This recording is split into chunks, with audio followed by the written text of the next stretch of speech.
Hi guys, welcome to HR maths YouTube channel. So dear students, mission 590+లో భాగంగా ఈరోజు 11th day అయితే చూద్దామమ్మా. మరి మీకు ఇస్తున్నటువంటి ఇంపార్టెంట్ క్వశ్చన్స్ అన్నీ కూడా మన మెటీరియల్స్ నుండివే. అవి పీడిఎఫ్ మెటీరియల్స్. ఆ మెటీరియల్ డీటెయిల్స్ ఒకసారి చూడండి. ఇక్కడ ప్రైస్ డీటెయిల్స్ ఉన్నాయి. ఇవన్నీ కూడా పీడిఎఫ్ మెటీరియల్స్. ఎవరికైనా కావాలంటే పేమెంట్ చేసి స్క్రీన్షాట్ పెట్టుకోండి. ఇవ్వండి, మ్యాథ్స్కి సంబంధించి టోటల్ 400. అలాగే టోటల్ మనకి కాంబో ప్యాక్ వచ్చేసి 599. మీకు ఏ సబ్జెక్ట్ కావాలంటే ఆ సబ్జెక్ట్ ఇక్కడ ప్రైస్ చూసేసి పేమెంట్ అయితే చేయండి. సో ఇప్పుడైతే ఇంపార్టెంట్ క్వశ్చన్స్ చూద్దాం.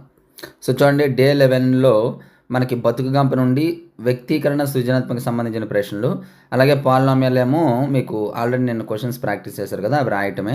అలాగే సోషల్ టాపిక్ నెంబర్ 1 and 2 అనేది రివిజను. ఆ తర్వాత ఫిజిక్స్కి వచ్చేటప్పటికి యాసిడ్స్, బేసెస్ అండ్ సాల్ట్స్కి సంబంధించి 1 మార్క్ క్వశ్చన్స్ 1 to 12. ఇప్పుడు ఈ క్వశ్చన్స్ చూద్దాం.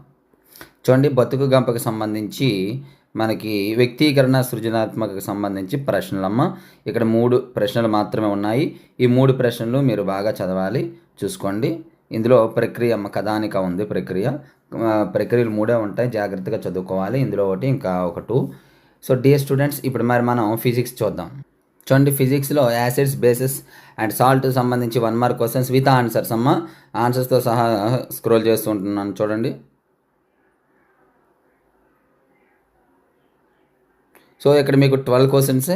ఈ 12 క్వశ్చన్స్ వరకు మీరు చదవండి. రిమైనింగ్ క్వశ్చన్స్ మనం నెక్స్ట్ అనేది చూద్దాం. సో డియర్ స్టూడెంట్స్, ఇటువంటి వీడియోస్ రెగ్యులర్గా మీకు రావాలంటే కేవలం మీరు ఈ వీడియోని లైక్ చేయండి, అలాగే మీ ఫ్రెండ్స్ అందరికీ కూడా షేర్ చేయండి. అలాగే ఇంతవరకు మన ఛానల్ సబ్స్క్రైబ్ చేయకపోతే వెంటనే సబ్స్క్రైబ్ చేయండి. So thank you. నెక్స్ట్ మరికి ఇంపార్టెంట్గా మీ ముందుకు వస్తాం.